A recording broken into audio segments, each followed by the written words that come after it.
Number 93 है, वाह और इस जब अखज़ना हमने लिया मीसाक़कुम तुमसे पुख्ता अहद। जैसा कि हमने पढ़ा कि मीसाक का लफ्ज़ जो है वो जो हमारी रूहों ने अल्लाह ताला से अहद लिया था उसके लिए भी आता है। नबियों से जो अल्लाह ताला ने अहद लिया था उसके लिए भी लफ्ज़ आता है, और जो मियाँ बीवी का आपस में ताल्लुक़ होता है उसके लिए भी मीसाक लफ्ज़ आता है, क्योंकि ये बहुत मज़बूत और पक्के अहद और वादे होते हैं।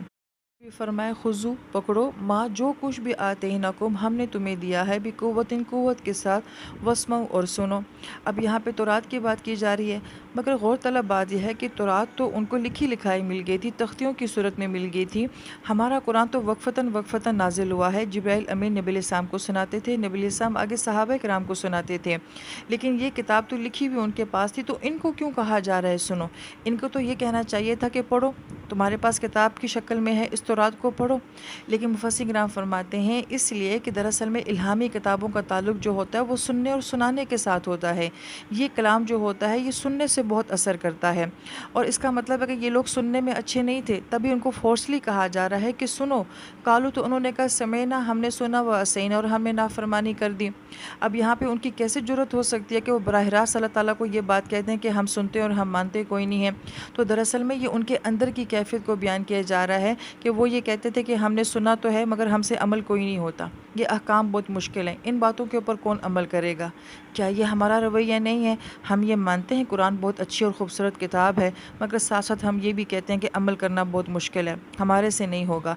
और उनको सुनने के लिए कहा जा रहा है क्योंकि वो भी सुनना नहीं चाहते थे, और हम भी इसी खौफ से कुरान नहीं सुनना चाहते कि हमें इसके ऊपर अमल करना पड़ेगा। इसलिए अक्सर लोग ये कहते हैं जी कि हम नहीं सुनते, सुनेंगे तो फिर अमल भी करना पड़ेगा। वो ये नहीं जानते कि नहीं सुनेंगे तो कितना बड़ा नुकसान हो जाएगा।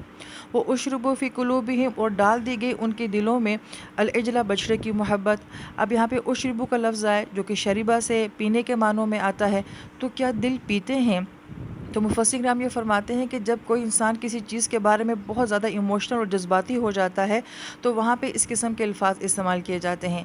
जैसे कि हम उर्दू ज़ुबान में कहते हैं कि मैं उसकी मोहब्बत में डूब गया हूँ, या मैं उसकी आंखों में डूब गया हूँ, तो गोया कि यहाँ पे इंतहाई जज्बाती कैफियत को बयान किया जा रहा है। तो ये लोग भी उस बछड़े के मामले में इतने जज्बाती थे कि कहा गया कि उशरिबू, कि उनके दिलों में जो है उसकी मोहब्बत बस गई थी।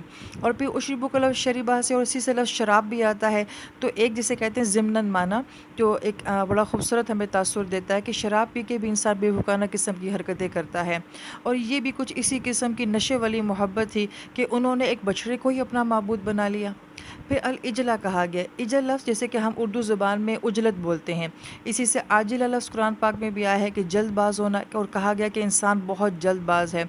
तो गोया कि इन लोगों ने इस बछड़े की मोहब्बत में बहुत जल्दबाजी से काम लिया, बिकुफ्रिहिम, अपने कुफर की वजह से।